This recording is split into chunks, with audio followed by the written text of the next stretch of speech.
Donald John Trump.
Please raise your right hand and repeat after me.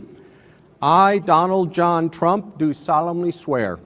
I, Donald John Trump, do solemnly swear that I will faithfully execute that I will faithfully execute the office of President of the United States the office of President of the United States and will, to the best of my ability, preserve, protect, and defend the Constitution of the United States. The Constitution of the United States. So help me God. So help me God. Congratulations.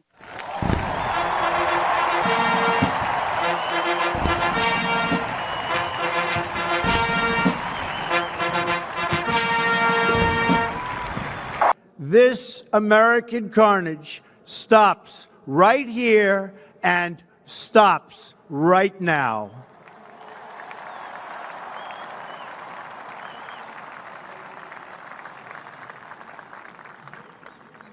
We are one nation, and their pain is our pain. Their dreams are our dreams, and their success will be our success. We share one heart, one home, and one glorious destiny. The oath of office I take today is an oath of allegiance to all Americans. The establishment protected itself, but not the citizens of our country. Their victories have not been your victories. Their triumphs have not been your triumphs. And while they celebrated in our nation's capital, there was little to celebrate for struggling families all across our land.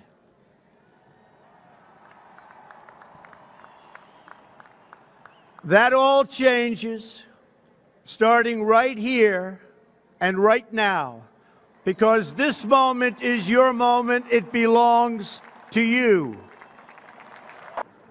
We assembled here today are issuing a new decree to be heard in every city, in every foreign capital, and in every hall of power. From this day forward, a new vision will govern our land. From this day forward. It's going to be only America first. America first.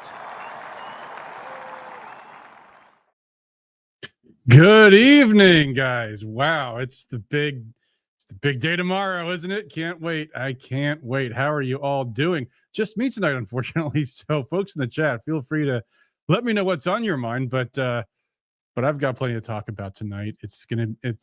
I got to tell you, folks, I've been more and more optimistic about the second Trump administration with each day that's gone by. Like as the dates get closer, we're going to talk about some of the latest news about that. There was, of course, the big story today. Hey, Mark Ashley Price, good to see you, of course, as always.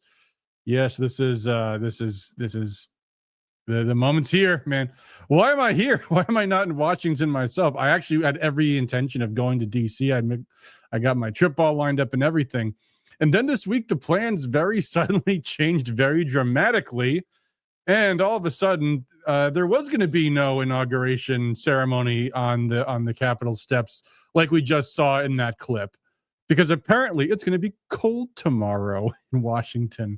Now, Patty actually put me onto this tweet, which, as soon as we saw it, I'm just like, yeah, of course. It's not because of the weather. It's because of security.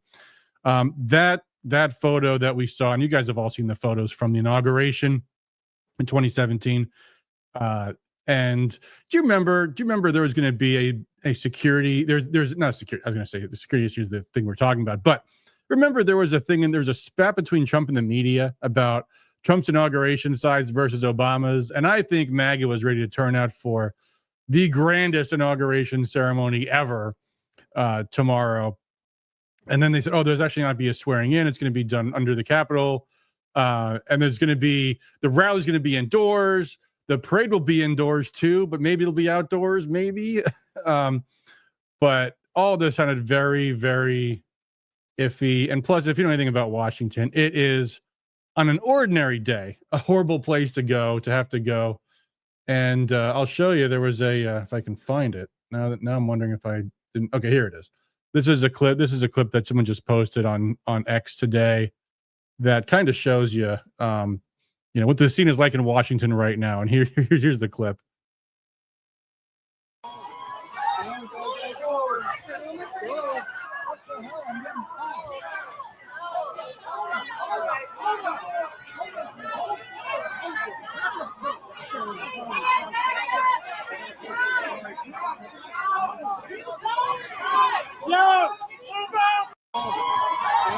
So yeah, that's what I think.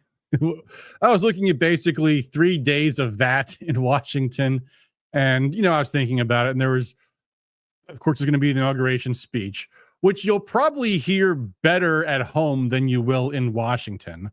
There is the opportunity to see people in Washington, but I know a couple of folks in DC, not very many. I would be there to see my friends who I see in Michigan anyway. Patty and Matt both canceled for the same reason I did. And then on top of that, what am I going for? Bragging rights? Oh, look at me. I'm at the presidential ball. Whoop-de-doo. It's going to be, and the presidential ball, by the way, there's like 3 of them. They gave us no information about any of them until today. I was wondering, I'm like, I've got a suit, but is this going to be a tuxedo event? Because I don't know if I need to rent a tux. Yesterday or today, I got the notification. Yeah, it's a black tie event. I'm like, okay. So I'm glad I gave my ticket to a friend of mine. I gave him my license to go pick it up because they, check your ID and stuff. So I'm going to be just watching the swearing in with friends tomorrow. And you guys watching tonight, I assume you guys have similar plans. And I think we probably got the better end of the deal because I've been super busy and it was going to be days lost and money spent and all this just to say you were there. That's not my cup of tea personally. So anyway, someone else won't be there tomorrow. You may have heard. Michelle Obama won't be there. She's having her prostate looked at. But no, in all seriousness, folks, it really the level of disrespect is shocking. I think, and I was watching that clip we saw in the cold open. It's actually longer. Some of the other, obviously, the whole event was a lot longer than that. But I saw some of this other video of the ceremony 8 years ago, and you saw, Bill and Hillary Clinton were there. Mitch McConnell and John Boehner. I mean, the whole scene was just full of people with their knives out for Trump. Mike Pence, Jared Kushner. No, I'm just kidding. But you know, you can understand why Trump wouldn't want to have an outdoor inauguration ceremony, which was, I mean, that's going to clearly be the last gigantic event. It's going to be a massive security issue for him. Now once he's in a second term, you know, nothing to worry about. But anyway, as I was saying, you know, 8 years ago, the swamp just, you know, they knew that they were going to have Trump surrounded by on all sides that whole time. Now that he's in his second term, they got nothing to lose. They're despondent. I bet you won't see Hillary there tomorrow either. I bet you won't see a lot of people who are supposed to be there, that are expected to be there. But, you know, you have no problem disrespecting the office, do you, Michelle? Now that the guy you truly despise is there, and you don't have to keep up appearances anymore, do you? So whatever. Yeah, Lauren says we had to call our trip off because we were extremely unlikely to be able to see anything or do anything after such a long trip. Yeah, you know, it's one thing to be in a crowd of 100,000 outdoors. Well, I mean, that's the thing. I have a printout of that big photo from the thumbnail with, you know, the shot from, you can see all the way in that photo let me put up on the screen, all the way from Trump taking the oath all the way to the Washington Monument, and just this ocean of people. Hold on, let me find the program here. Yeah, let me share the screen. This is just you look at this image and you just want to be a part of it, right? And then you come to find out, well, actually it's going to be indoors. Like, oh really? It'll be in a big arena, like the kind I've been to a dozen times to see Trump. Yeah. You know, it just wouldn't be the same. It would not be the same. Yeah, there's going to be a parade, which I don't know. I don't know about a parade in Washington, D.C. in January. Yeah, you know, again, not my cup of tea, guys. So I'm happy to be here and just to enjoy seeing history in the making. Mark says tomorrow is my second most favorite day of my entire life. The first, of course, is first inauguration. Yeah, and I think it's going to be a better one, honestly. Now, and Mark, you mentioned in an earlier chat that you have seen his first speech. That was a burner, wasn't it? I can't wait to see his speech tomorrow, because I have a feeling it's going to be even more fire. And, you know, Trump has been a lot smarter recently about not revealing his plans. There's a lot of questions about what his plans are in terms of foreign relations. You saw that desperate attempt by Europe recently. There's a whole full court press for Europe to try to suck Trump into the Ukraine war and ruin his presidency, as if Trump doesn't know they all hate his guts. Like, remember a couple weeks ago, who'd they send to go visit Trump? They sent Giorgia Meloni, the prime minister of Italy. Giorgia Meloni. Remember before Meloni got elected, she was billed as this far-right conservative, right-wing champion, MAGA leader in Italy. And then she gets elected, and the first thing she says is, "Okay, we're gonna support Ukraine. Not Italy. We're gonna support Ukraine." Like, day one, complete total sellout. But you know what the Europeans were thinking? Oh, you know, Trump's got this thing for those blonde European ladies, doesn't he? Let's send Giorgia Meloni over. Oh, he'll like her, right wing. Da da da. And of course, the message she carried to Trump at Mar-a-Lago was, "You need to support Ukraine." I don't know. I'm not gonna try to do her Italian accent. You know, you need to support Ukraine, Mr. President. Yeah, and Trump's not buying this crap. I mean, I guess we'll see. We'll see on day one, but the signs look very good. So the big story today, of course, was Trump is going to be issuing a lot of January 6th pardons on day one, which will be fantastic. That is a kept promise. There's also talk now of him revoking security clearances for all the people that authored that BS report saying the 2020 election was Russian disinformation. Remember the whole, or the 2016? No, which one was? No, the Hunter Biden laptop story. That was it. Things that make you wonder why he didn't do these things in his first administration, but you know, he didn't know at the time. But yeah, I'm feeling better about Pete Hegseth after the confirmation hearings. But yeah, Trump will have some challenges. So I want to talk a little bit about the first signs to look at to see if Trump's administration is going to be absolutely fantastic or if there's things we got to worry about. And the number one thing I think is going to be Ukraine. Mark asks, how do I feel about JD Vance? I love JD Vance. You know, I have absolutely no reason to have any second thoughts about JD Vance, but we shall see. I mean, we shall see. You know, I don't know what, you know, vice presidents have different levels of involvement in administrations, so you know, it just remains to be seen. Yeah, Mark says Trump has something else with 3 wives and 2 vice presidents. Yeah, who has had 2 vice presidents besides Trump, like recently? I must admit, I'm not an expert on vice presidents, but I can't think of any off the top of my head. Anyway, so the first thing is Ukraine, and let's talk about that because there's been a lot going on in Ukraine itself recently, plus with these other countries. This months-long now claim that there's been 12,000 North Koreans fighting in Russia, and you know they can't produce any of them. Okay, they can come up with 2. Jay Michaud says Nixon. That's right. Yeah. Spiro Agnew resigned on my birthday. In fact, now that I think of it, yes, Nixon. That's right. Thanks, guys. Oh, and Mark got him before Jaded. Anyway, where was I? Oh yeah, yeah. The invisible North Koreans. 12,000 North Koreans. No prisoners of war except for like 2 guys who, you know, 2. Couldn't possibly be from, you know, because Russia goes all the way to North Korea. You know, there's a lot of, you know, Asian looking folks in the eastern part of Russia. But anyway, yeah, 12,000 North Korean troops. Can't find very many of them, though. It's amazing. Anyway, Trump is coming into this conflict with basically looking at 2 possible scenarios. Russia is now wiping out the last of what's left of Ukraine's military. I mean, other than like, you know, the very, very last of it, but in terms of like real fighting forces, they're down to the wire. So Trump has basically 2 things that can happen. One is he negotiates some kind of peace deal with Russia, in which Russia has an enormous advantage over the United States because they're winning the war. They don't need to negotiate. And if Trump says, yeah, well, we said we're going to set its conditions, maybe in the future you can be part of NATO. No. Maybe, okay, we'll let you keep the 4 territories, but we're going to keep our U.S. presence in Ukraine. No.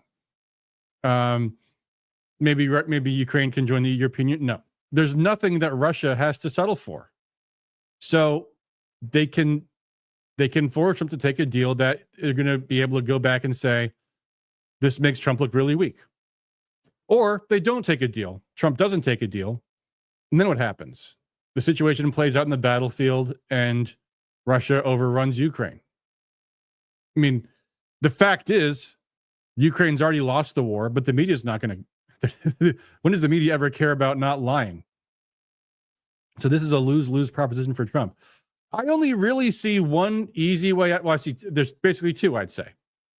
One is Trump just immediately says, this is Biden's responsibility. It's his fault. It's a failure. I'm getting out right this instant. That's one option. And the second option is he makes a demand that Ukraine won't allow, which there is this possibility because Ukraine has refused to negotiate too. And at some point just saying, okay, we said you guys have to negotiate. Ukraine won't negotiate. End of story. We're washing our hands of it.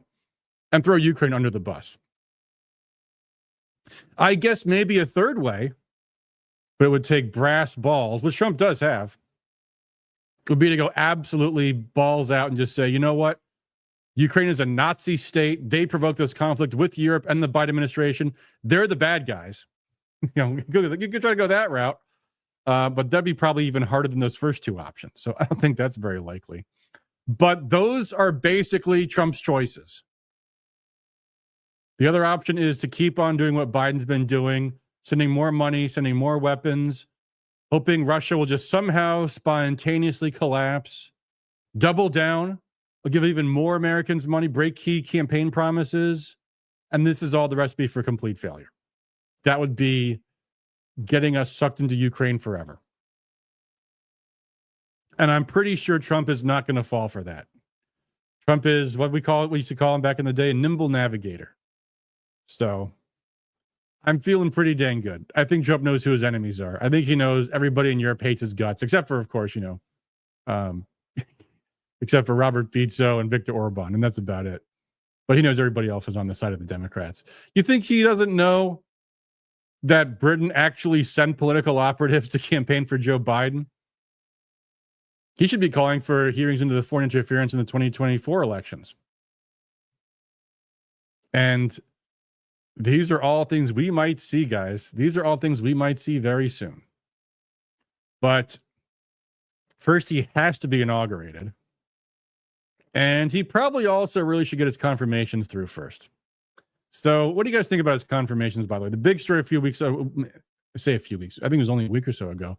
Tulsi Gabbard has reversed her position on mass surveillance. I don't know if you guys have been watching the hearings. They've been grilling everybody about warrantless mass surveillance. Section 702 of the Foreign Intelligence Surveillance Act. That has been their big thing. Demanding all of Trump's nominees say they know how important that warrantless mass surveillance is. Got to spy on Americans. No warrant. Not even a rubber stamp from a FISA court. No. We need to spy on everybody. And Tulsi has changed her tune, apparently. Now, fingers crossed. I hope Tulsi is just saying what it takes to get confirmed. Because the way it looks is you have to get just about all the Republicans if you can't get any Democrats on board. And the Democrats reportedly are not going to back Tulsi, which tells you a lot about the Democrats, doesn't it? They had no problem confirming Marco Rubio, but they won't confirm lifelong former Democrat until a couple months ago, Tulsi Gabbard, former vice chair of the Democratic National Committee. Pretty amazing. Mark says, I hope all will be confirmed sooner or later. Yeah, that's going to be another challenge too, is what if the Democrats all stonewall and you get Mitch McConnell and a couple other Republicans that try to block somebody important like Tulsi Gabbard or Robert F. Kennedy Jr. How far will Trump go? And seriously, in his first term, he was Congress's doormat, guys. He really was. He signed their shit budgets. The first time he signed a shit budget, he grumbled, I'm not going to sign this again. And then he did. But I think maybe this time he's got a better congressional team. Maybe J.D. Vance will be better at wrangling Congress. Maybe. Although he was pretty new in Congress before he became the VP. But, he's got staff, people that know Congress. If Trump really has to go to war with some Republican members of Congress, I hope he does. I think he can. He's the one with nothing to lose. He doesn't have a re-election. He doesn't even need to raise money. Like, imagine, if there's a fight over, say, Bobby Kennedy, and Trump goes to John Thune, the new Senate Majority Leader, and says, listen, pal, I do not care how much damage I do. I do not care if you guys don't get reelected. Because I'm going to do what I can in my first 2 years. If I can't do it in my first 2 years, then I don't care about my second 2 years. And I'm going to campaign. I'm going to run primaries against anyone that votes against me. To the detriment, and I'm going to veto anything that just because it's supported by guys I don't like. Like, I will be vindictive. And what are they going to do? Because their political careers are on the line. Their majority is on the line. Trump could play hardball. He has the leverage. But these are things we will see really soon, guys. I'll tell you one bad sign. The Senate filibuster still exists. Why does that still exist? And for those in the chat and folks watching, I know what you think about the filibuster. It's a sacred American tradition. It's important. If the Democrats were in power, we'd want the filibuster very badly. But here's the thing, folks. The Democrats have made certain that the moment they take power, there will be no more filibuster ever again. The two Democrats who kept the filibuster in place these past 2 years were Kirsten Sinema and Joe Manchin from West Virginia. And they're both gone. The Democrats screened out every candidate that would possibly support the filibuster. They would not support any candidate for U.S. Senate who does not call for axing the filibuster. So the moment, and for those, let me just explain, for anyone, I see most of you guys know, but for anyone who doesn't know, the filibuster is the Senate rule that basically essentially means the minority party can block a bill, and therefore it takes 60 votes to get a bill through the Senate. Well, the issue is the Democrats are going to axe that. So if they ever get back in power in the Senate, and if they have the trifecta again, and even if they don't have the trifecta, even if they only have the Senate, They'll just pass bills on simple majority. There will be no getting to 60 votes. So why didn't the Republicans just preemptively nuke it? Why would they let the Democrats, knowing full well that when the Democrats take power again, if they take power again, which they probably will someday, the moment they take power, the filibuster is gone. So, I mean, why do this golden rule stuff? I mean, I understand the golden rule, but do you apply the golden rule to someone that you know is your mortal enemy and you know will do something to you the moment they can? They should just nuke the filibuster. Because Trump has 2 years with majority in the Senate and majority in the House to do what the Democrats in Michigan just did for 2 years. Just ram things through. But they can't because of the Senate filibuster. That's terrible. That's devastating. And that's what John Thune did. Pop-Up Mom says, if we thought Pete and Pam's hearings were bad, just wait till Cash, Tulsi, and RFK. The Senate pisses me off. Did they not hear us on November 5th? Yeah. I didn't really watch the Pete and Pam hearings. I did see the bit with Pam Bondi talking about Section 702. And, you know, whatever. I wouldn't expect Pam. I mean, I say whatever. I care very much about Section 702. But I don't care much about these hearings because I know they're just saying what they need to say to get confirmed. So, and also, by the way, you know, the Attorney General, is the office really going to be lobbying for warrantless spy powers? Usually that comes from the intelligence community, not from the Attorney General anyway. So, you know, is what it is. But yeah, the hearings are dog and pony shows, guys. I mean, you know, the bit about, oh, they got Pete Hegseth not knowing what ASEAN is, something that has nothing to do with the U.S. military. He didn't know the name of an economic partnership in Asia. Wow. BFD. But the takeaway too is, again, this is Republican stupidity that the Democrats will, as a block any nominee they possibly can on the Republican side. But yet when Biden was appointing extremists, people like Mayorkas and Merrick Garland, Republicans voted for him. And what did the Republicans all say? Well, I'm not to do a Lindsey Graham voice. Well, I know that they wouldn't probably vote for Trump's picks, but I'm going to do the right thing because this isn't really supposed to be about partisanship. And Merrick Garland is qualified. You know. Yeah, you want Pam Bondi to really bring spicy stuff and really go after the senators themselves. No, you could, because they don't need she doesn't need their votes anyway. But you know, she keeps it professional, and you know, doesn't answer hypothetical questions, things like that. The whole thing is just ridiculous. Dog and pony shows. You know, or that bit about there's always these times when they're asking them questions. Like I don't think of one off the top of my head when one of the Democrats asked. There's multiple occasions where Democrats would ask somebody a stupid question. You know what such and such is? Like just to see if they're going to like fail a simple like pop quiz type question. I guess the example would be the bit about ASEAN, which is like, yeah, but who cares? Because it's a terrible example. Because who cares about ASEAN? But then there was that humiliating moment when Gary Peters asked Pete Hegseth, "Do you give me one example of you running an organization?" He's like, "Yeah, let me tell you about Concerned Veterans for America." And Gary Peters just tries to cut him off because he can't stand the answer.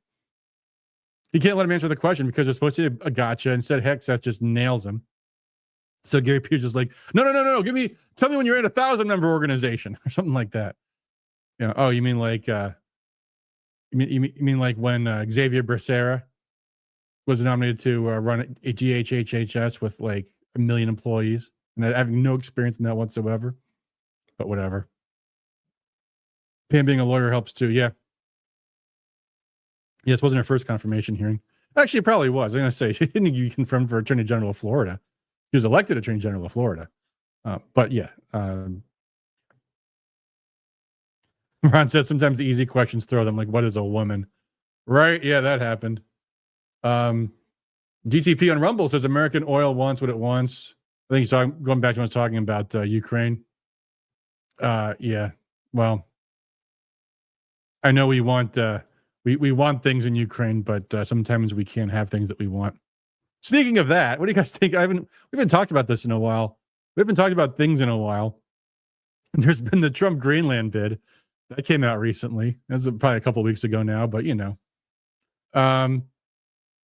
I mean, well, here's the thing. There's Greenland, there's Canada, and then there was the other one. There's Greenland, there's Canada, there's the third one. I can't think of the other one right now.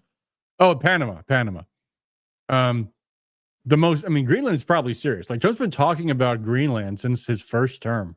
I think even before his first term, which, militarily, we already have bases in Greenland. That's not a new thing, but probably natural resources. I don't think it's about trying to contain Russia. I don't think, and Russia put out a statement, by the way, basically just saying, yeah, as long as we respect each other's boundaries, we're okay with that. Russia was being kind of cautious about this. But, on a map, Greenland looks a lot bigger than it really is because maps distort. They make the polar areas look bigger than they are. If we took Greenland as a U.S. territory, Russia would still have a lot more of the Arctic seacoast than we would, because Greenland is not as big as it looks. But anyway, as far as building Arctic sea routes, we only have a handful of icebreakers. Russia has like dozens and dozens of them. We don't have any nuclear powered icebreakers. Russia's got like a dozen of those. So we're kind of lagging in that whole department. But yeah, there was a poll done. There's a poll done that said there's a poll that said most Greenlanders are supportive of the idea of joining America. Which, by the way, Greenland, you're not going to be a state. You'll be a territory, and you'll be happy for it. but then, and people were poo-pooing that poll. But why wouldn't they? Why would they want to be a part of Denmark? And apparently many polls say they don't support being part of Denmark. They'd rather be independent. And yeah, because Denmark has nothing to offer them. So yeah, that could really happen. I don't know about taking the Panama Canal back. There might be some international law issues with that. We could say F international law, but yeah, I don't know.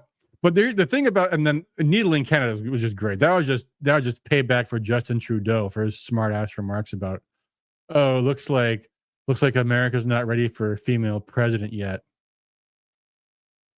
Little Castro Jr. You guys know he really is Castro's son, right? He's not Pierre Trudeau's son.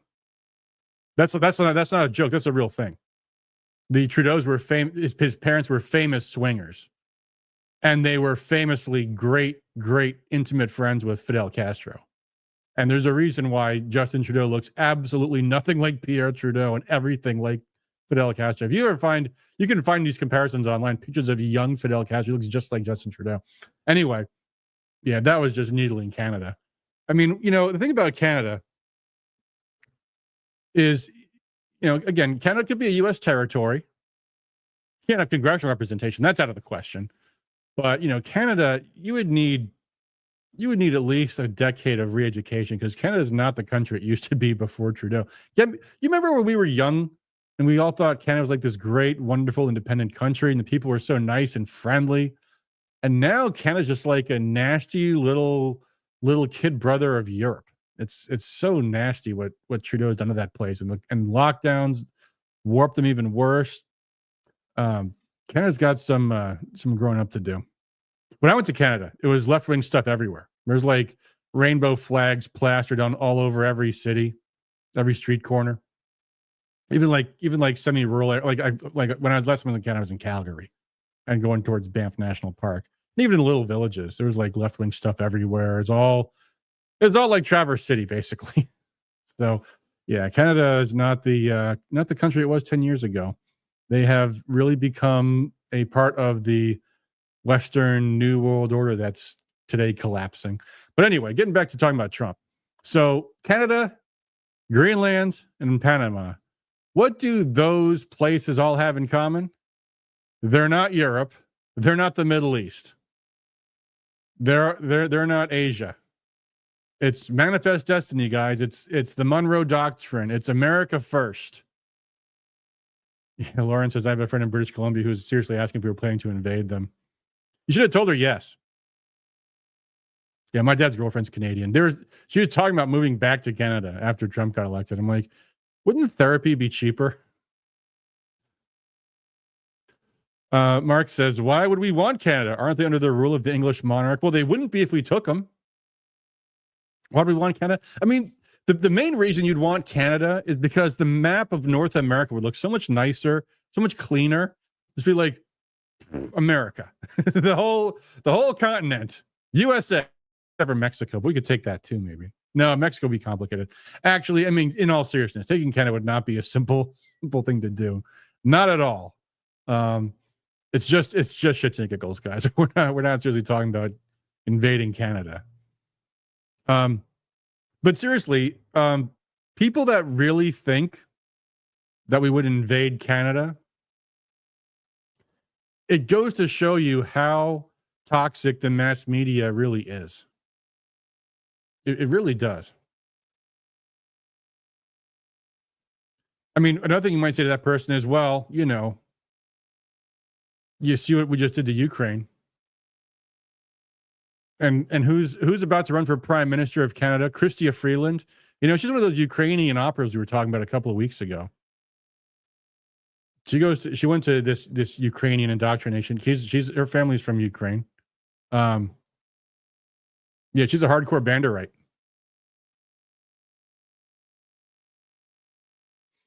Yeah, Lauren says, I said, you realize we have completely changed our voting population. We couldn't govern you very easily. Yeah, no, I would just lean into it. So, oh yeah, well, look, you'll love being American. You'll love being a U.S. territory. I mean, we'll govern you more wisely than Justin Trudeau ever did. You know, something like that. But whatever. No, but seriously, the main thing is Trump is not thinking about all this globalist stuff. He is not interested in wars that we can't win because we're way too far flung. He's not interested in Ukraine. He's not interested in Taiwan. I'll be curious to see how that goes, because I think there's a stronger current of neocons who are anti-China than anti-Russia in the new Trump administration. A lot of China hawks. I think Trump knows that's not going to be a wise move, because on account of Taiwan's right next to China and we're half a world away. Not an easy thing to do. Plus, China's like, you know, building up its military like crazy. So I think Trump he's focusing on retrenchment and consolidating where we have the ability to expand our resources. And that would be something like Greenland. So we'll see. We'll see what happens. But I don't think Trump's joking about this. I don't think it's a gag. Canada is a gag. Greenland, not so much. Panama, I don't know. We'll see. I mean, back in the 1980s, that was a serious thing. For those who don't know, like Jimmy, or the 70s, and even into the 80s, Carter giving away Panama was seen as a huge betrayal. A lot of American blood and sweat and money went into building the Panama Canal. But hard to undo something that's now an 50-year-old deal. So who knows? Anyway, something different topic for now. I want to cover this real quick because this is a big thing, a non-Trump topic, and then we can talk about more inauguration stuff. But I did have a follow-up to the big story from last week about the 100 bills in Lansing that never made it to Gretchen Whitmer's desk. So let's go to our old friend, the Michigan Legislature website, where the Legislative Services Bureau has some news for us. So this is their website here. And there's this legislature tab that has a PA table, Public Act. You click here, you click there. Go to the Public Act table for 2024. And there's actually 5 new bills signed into law on this thing. What are they? Let's zoom in here a bit and we'll see. So the last time we looked was on December 30th, Public Act 185, relatively minor bill regarding compelling certain testimony in trials. That was the last bill. And again, an important thing, it's technical, but it's important, is this 2-week ticking clock that goes into effect when a bill is presented to the governor. And as we saw last week, there's about 90 bills that are listed on the legislature's website as saying that on December 31st, they were officially sent to be presented to the governor on January 8th, which is weird because how can the legislature on December 31st compel the opposite party's legislature on January 8th presenting a bill to the governor? But that's what they did for 90-some bills. Well, now Whitmer seems to have signed 5 of them. House Bill 1, and I'm sorry, the Public Act 186, 187, 188, 189, and 190, which I think are all the same corporate welfare package, the Michigan Innovation Fund. Corporate welfare deal. Notice Republican Greg Van Workum's name is the sponsor of one of those bills, by the way.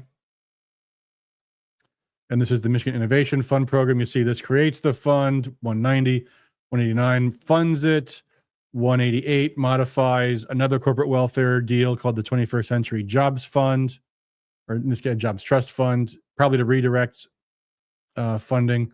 You see this is a package, 5651, 5652, 5653. The other 2 bills, also related, research and development credit for certain employers provide for. And there's 2 Democrats on board with that. Again, clearly related to the other 2, the R&D credit. And that's what the Innovation Fund is for. So there's every once in a while you see deals like this. It's kind of like a weird, it's like a subsidy war. So I'll give you an example of what I'm talking about. So when I was working in Lansing, they had this bill they're trying to push through to exempt airplane parts from the sales tax. The reason being because apparently other states surrounding Michigan have exempted airplane parts from sales tax, and therefore everyone that's got a plane that needs a part, they fly into Illinois or Indiana or something to get their parts free of sales tax. So we have to pass this subsidy deal because everyone around us is doing it. So why don't you just why can't everyone just have a level playing field? Because you just can't. And so things like this happen. So apparently other states have these taxpayer subsidies, so therefore we have to. Not a really good policy, but whatever. The policy is not the point. The point is these bills, and let's look at the bill number. So 5100, there's one. And I'll pull this up so you guys can see in the journal what it looks like. 5100. Hold on. I go to the previous session here. 5100. And here we go. So this is the bill, and it's entered into the record just like the other of those 90-some bills with this bizarre 12/31/2024 notation. On 12/31, bill ordered and rolled December 23rd, and then on December 31st in the non-existent House Journal 90 on page 0, presented to governor on January 8th, 1:12 p.m. And then apparently all these things now also dated in House Journal 0, approved by governor, signed into law on December 31st, but actually on January 14th. Now, these bills, by the way, were actually bipartisan. This particular bill, you'll see the House roll call here, 86-23.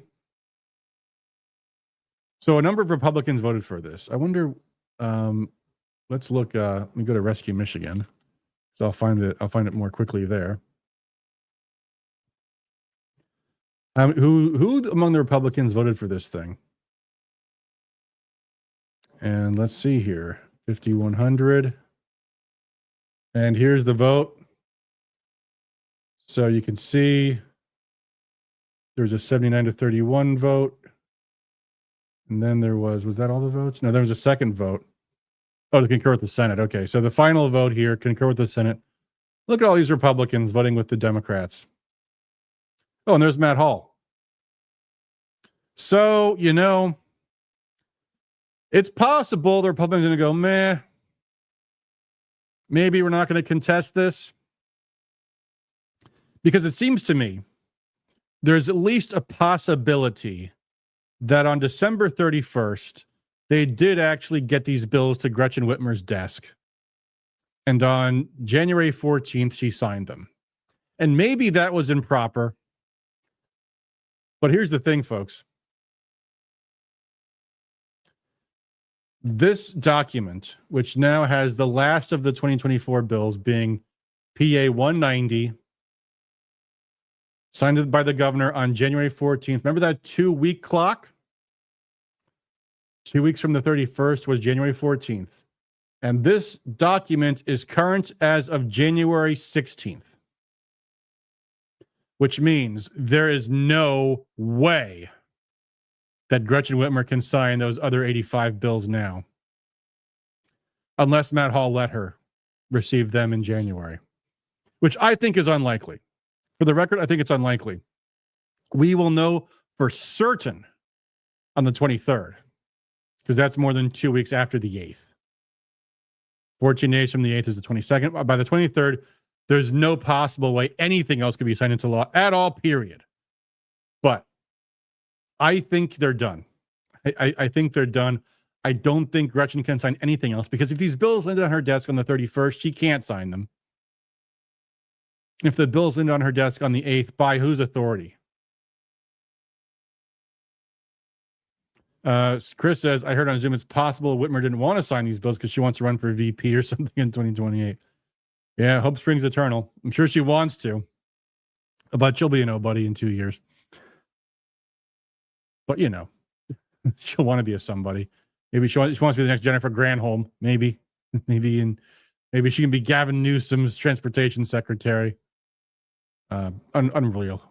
Unreal that Jennifer Granholm was transportation. No, she wasn't. She was energy secretary. Even more insane. Green lunatic. Man, Biden. I'm so glad Biden's gone, folks. Every last thing he's done has been a disgrace. And it just shows the contempt for the American people. The pardons, we haven't talked about the pardons.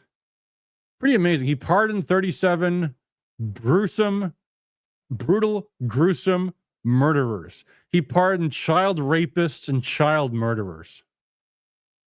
And he had the audacity to say he didn't believe in the death penalty. That's why he pardoned him.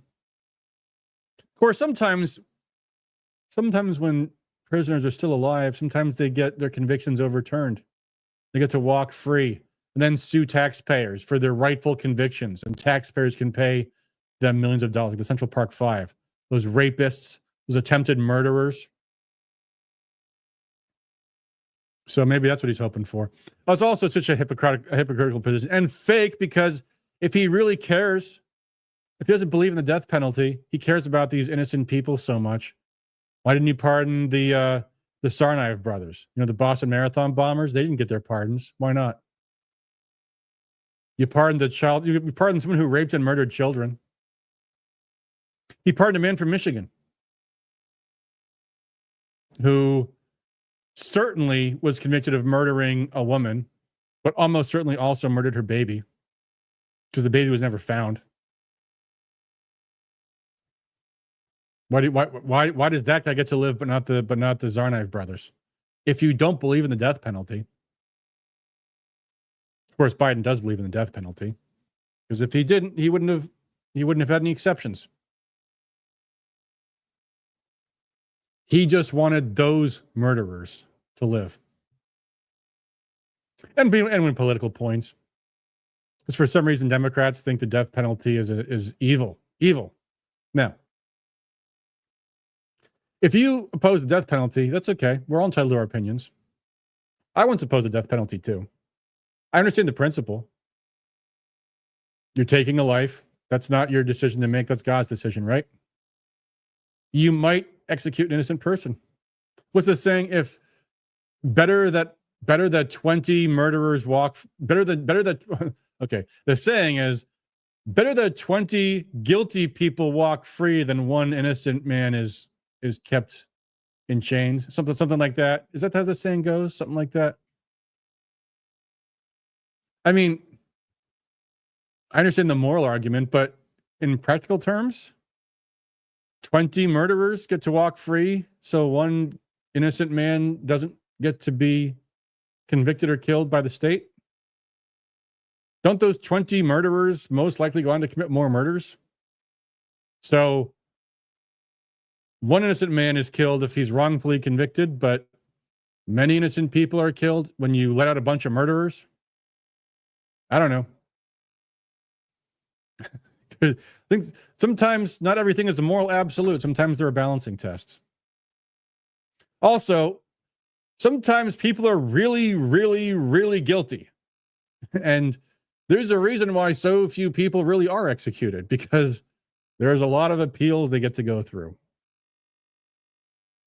Yeah, Chris says criminals are the voting block for Dems. Yep, that's a big part of it. It's a big part of it. A lot of race hustling, a lot of race grifting. I hope Trump takes a real don't give a rip attitude on a lot of things. And I think pardoning the Jan 6 protesters is a very good sign. He might not pardon every single one of them. He's going to pardon a lot of them.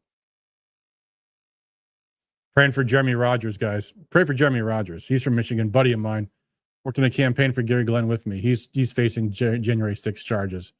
Pray for Jeremy Rogers' conviction to be commuted. Here's a GoFundMe. I put it up on the screen once. I'm putting on the screen again. Jeremy Rogers. Hold on. Let me see if I can find it here.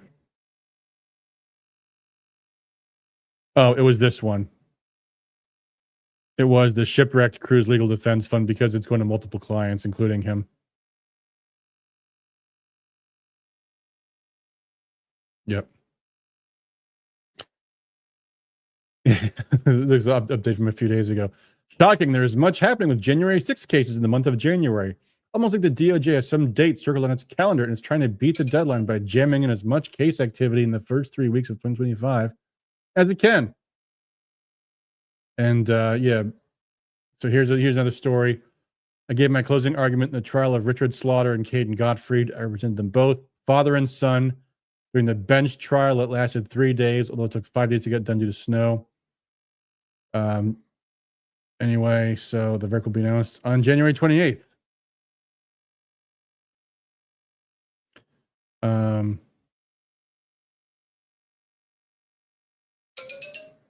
Seeing if this update said something about Jeremy Rogers.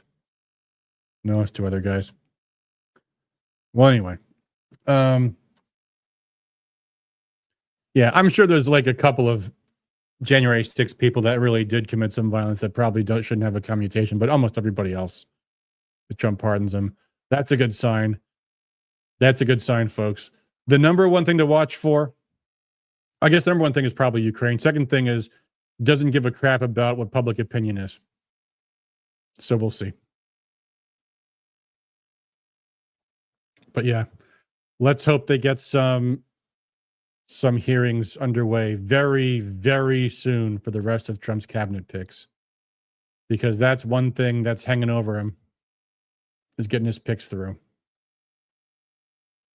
And one other thing I'm gonna say for now too is I hope that Matt Gaetz is the last pick that Trump withdraws.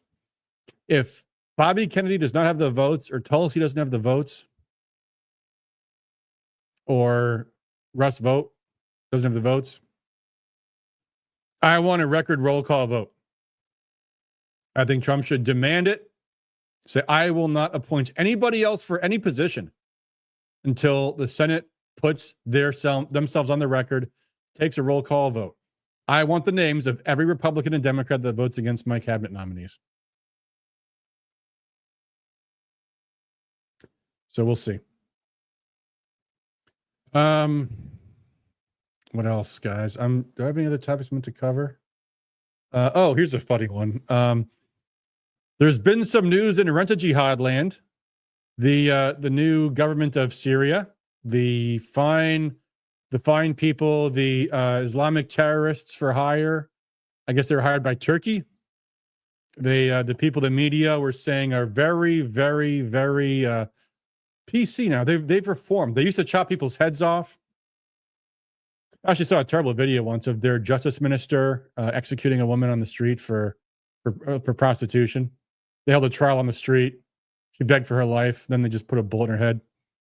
I saw that video a few weeks ago. That's their new justice minister in Syria. Anyway, but they're very progressive now. The media tells us they are.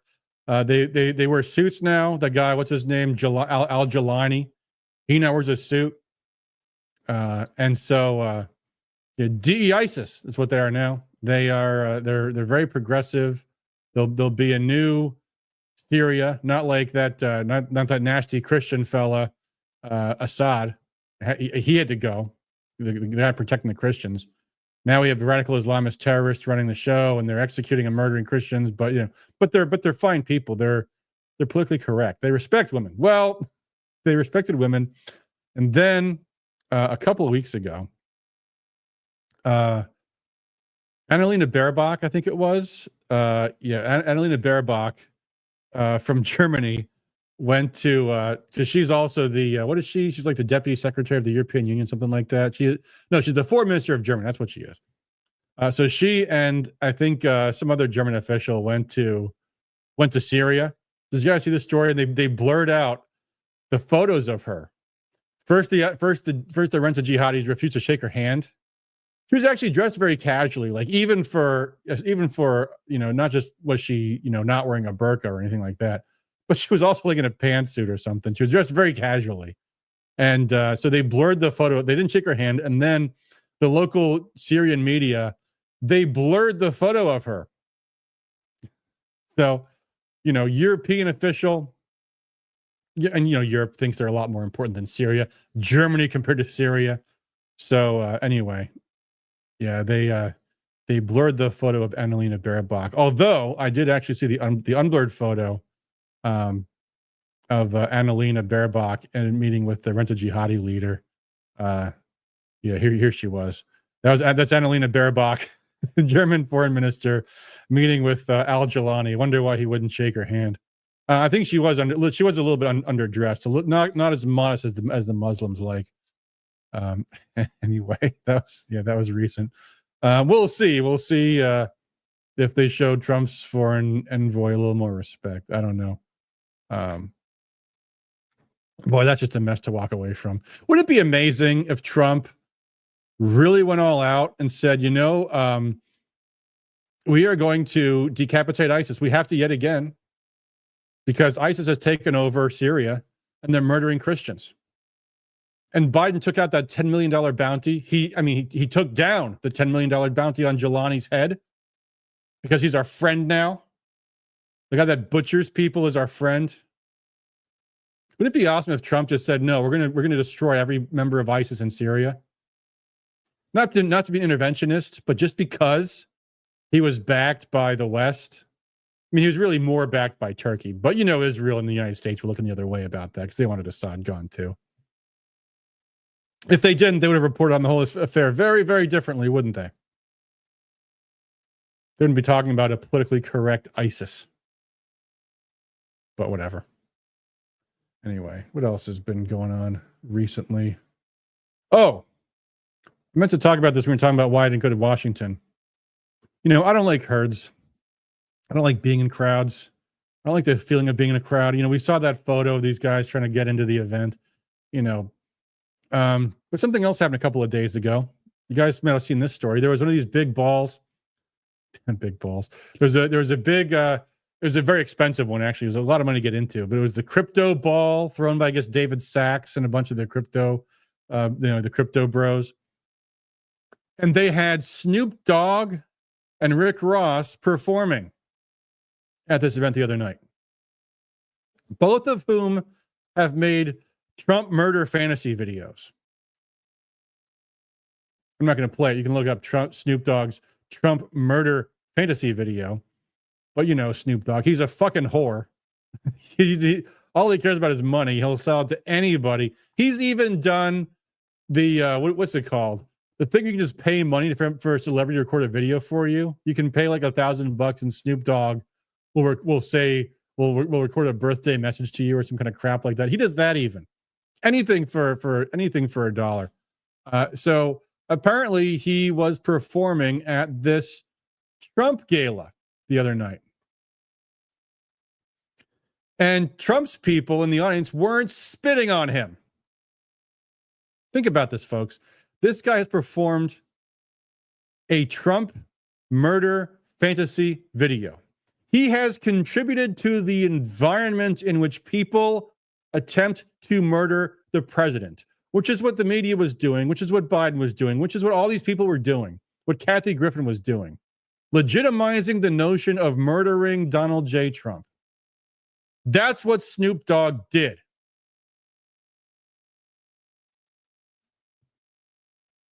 Who was that firefighter? Corey Compertor, the firefighter who was killed by a would-be assassin. Snoop Dogg played a contributing role in that man's murder. And Trump supporters didn't spit on him when he was at their rally. Why not? Because they're a herd. Because and not as individual people, but when people get into these enclosed spaces, they become a herd. I just don't like that kind of stuff, man. I really just don't. Not my cup of tea. So, but let's say, because let's not neglect to point out, because Snoop Dogg performed at a Trump event, how disgraceful that is. And shame on everybody involved in booking Snoop Dogg to perform at a Trump event. Disgusting. What else? Oh, the TikTok ban. Bring back to positive stuff. Trump has given TikTok a reprieve. They are going to be shut down, which a lot of people were cheering, to my disappointment, to my dismay. There was, here, let me post, I'll put on the screen here. This was, to give one example out of many, Ben Garrison made a cartoon about it. And this was his take. You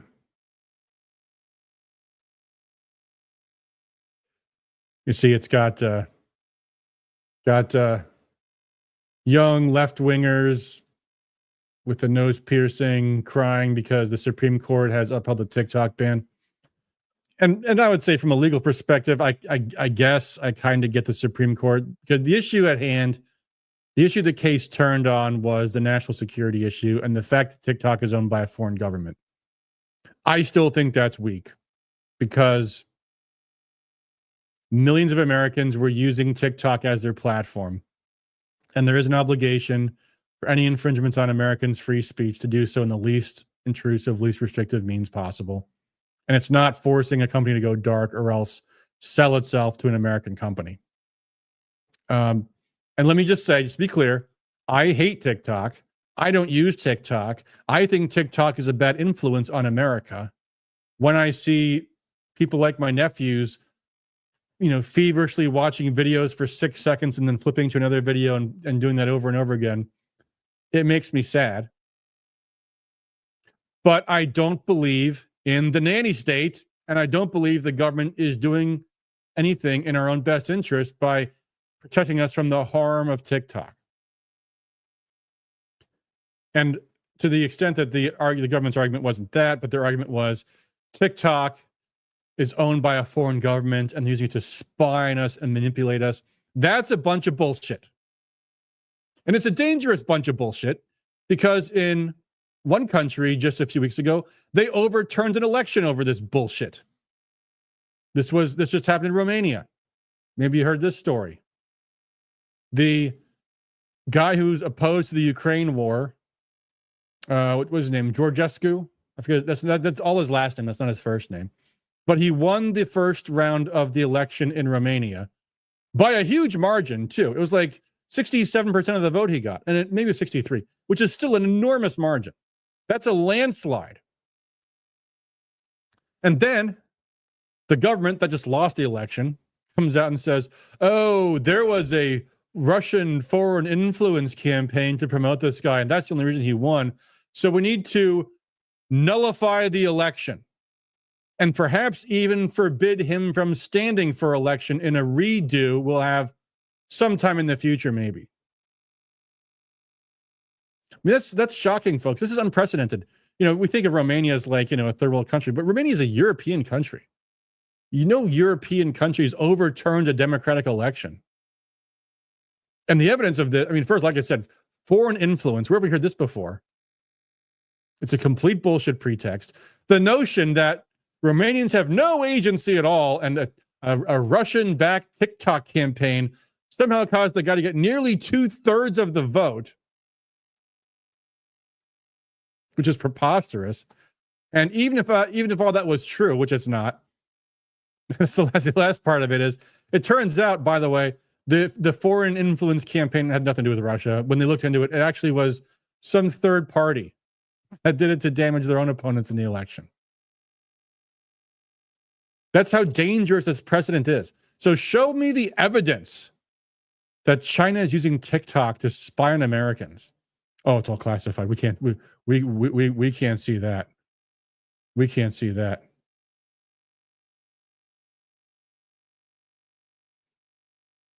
Left of center says, first left of center says, you look cooler than I am, thank you. To be fair, y'all wanted us to overturn the election in 2020 without court approval. Really? There were no lawsuits against the 2020 election? Oh, okay, there were, but there was also the other option that Trump was pursuing, which was what? Using the constitutional method, which would be, exactly what was written out in the Constitution. And then when that didn't work, what happened? Oh, because the courts, you couldn't do it, so they didn't do it. The entire 2020 election was, to the degree Democrats wanted it to be, the system working. And to the degree that it didn't work, it's because the courts refused to hear cases.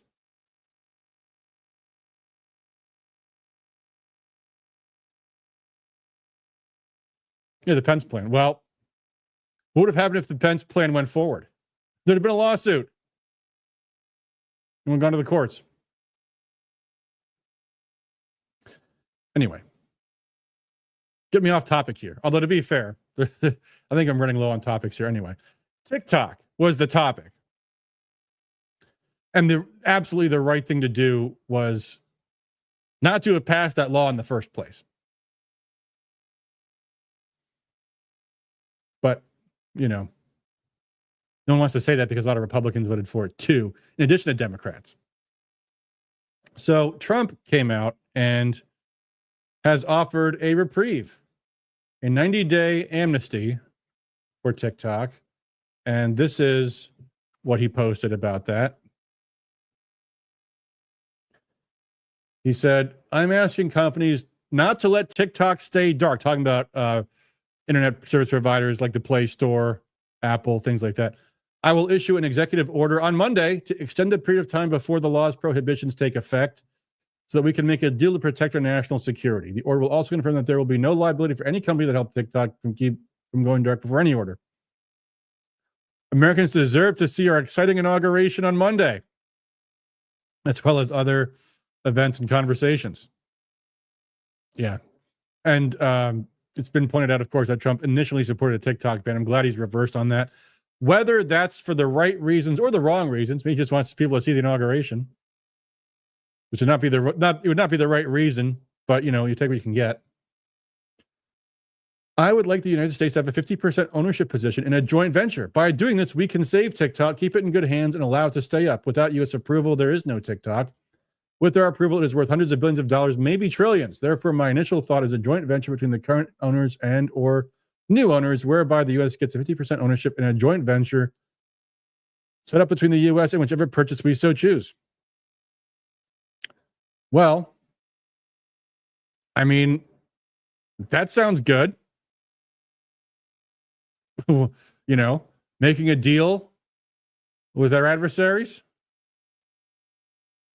That's like the path to peace.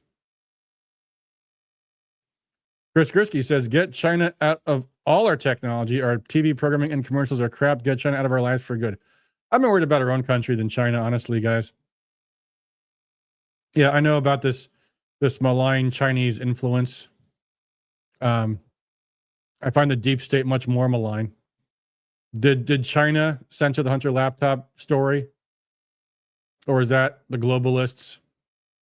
Was that Sergey Brin? Was that Susan Wojcicki? Was that Mark Zuckerberg? Who's by the way, mega makeover? I don't think anybody is falling for. But you know, they're afraid of the power now.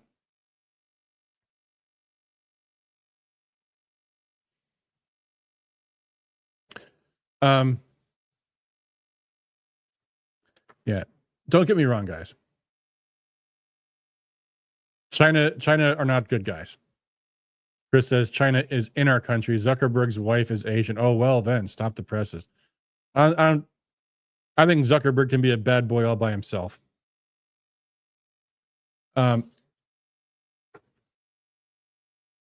Chris says, if that tells you anything, no, it doesn't. It honestly does not. The people, and don't get me wrong, like you said, communism is bad. We beat it by being a free society and outcompeting them.